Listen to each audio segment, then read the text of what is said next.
So obviously we were there last night, and what a night it was. And not just the football. I think let's talk about Sonny, because Sonny was back in N17 last night.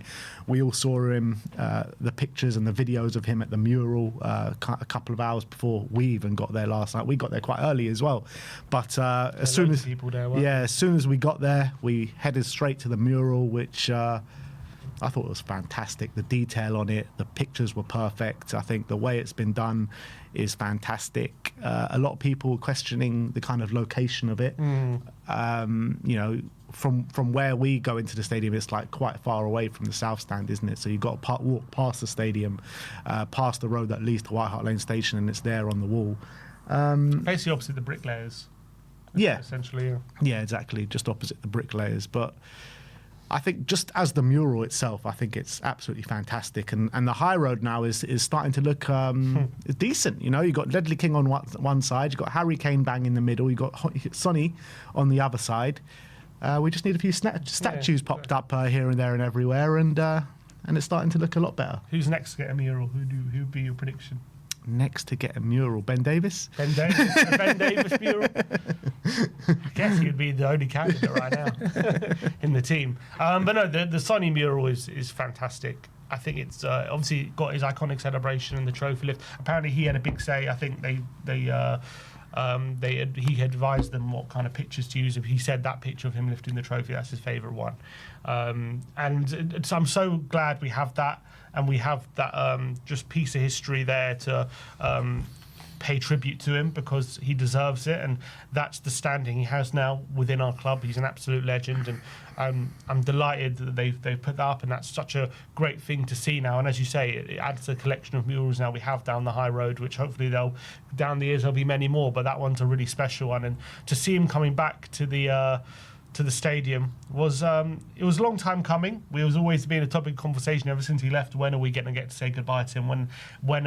Is he going to come back in person? Because kind of leaving how he did was kind of hard to take. You know, going straight to LA from Korea. That was always going to be something that the fans always wanted. So it was a great moment, wasn't it? It was fantastic. It really was. Really emotional.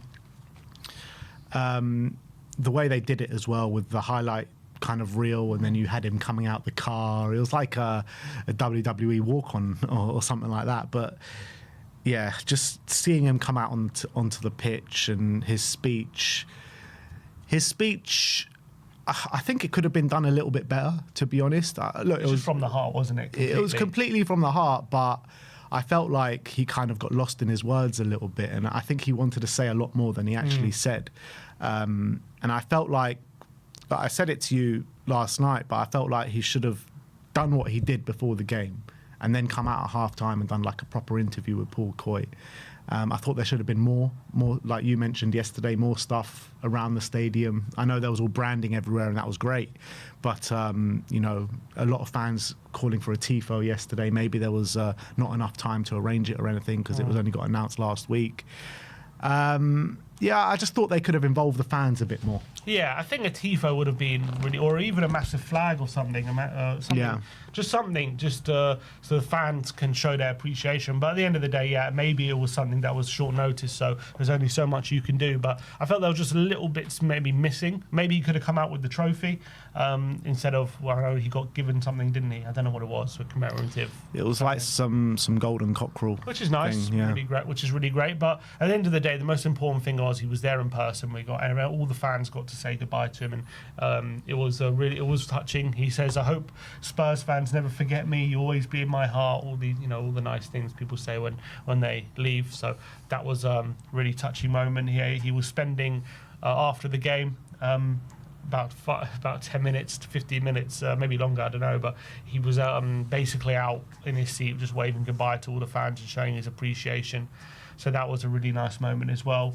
So hopefully there's a bit of closure there for a lot of Tottenham fans who felt like they never got to say goodbye. The only thing was, the ticket sales were really poor yesterday. I mean, I would have thought with Sonny, going to be there in person, you'd have thought that would have boosted sales. Was actually lower than it was for Copenhagen, which was a bit of a surprise. But again, that goes to show the problems Tottenham are having selling tickets in general this season. And that was probably the worst of the lot, though. Probably.